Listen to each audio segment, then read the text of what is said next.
Na asante sana. Rais William Ruto ameagiza idara ya masuala ya vijana kuanzisha mara moja mchakato wa kitaifa wa kutafuta talanta utakaosaidia kutambua na kukuza vipaji kote nchini. Rais pia alipendekeza kauli mbiu ya mpango huo iwe mustakabali wa Kenya baada ya mwaka wa 2030. Rais aliyezungumza huko Bungoma wakati wa tamasha la kitaifa la muziki alisema kauli mbiu hiyo pia itatumika katika tamasha zote za ubunifu za shule kuanzia mwaka ujao.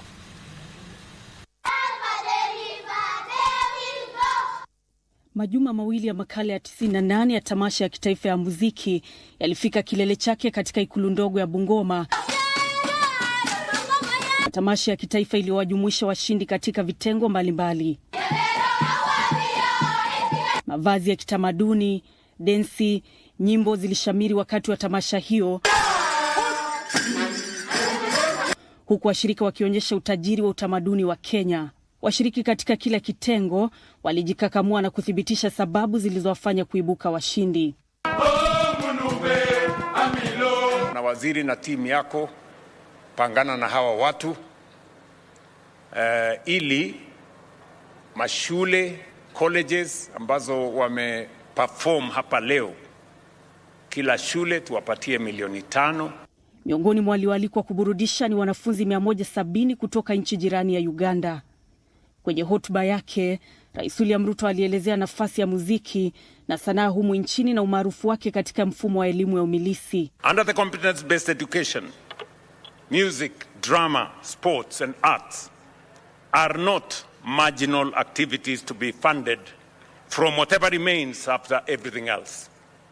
They are recognized career pathways. Music, the arts and the creatives are part and parcel of the curriculum in our schools. Na ili kuhakikisha utambuzi na ukuzaji wa talanta kuanzia umri mdogo, Rais Ruto alitangaza uzinduzi wa mpango wa kitaifa wa kutafuta talanta. The State Department for Youth, working in collaboration with the Creative Economy Office and with the support of Sports Fund, must now move with urgency to roll out the program without further delay. I propose that its inaugural theme be Kenya Beyond 2030.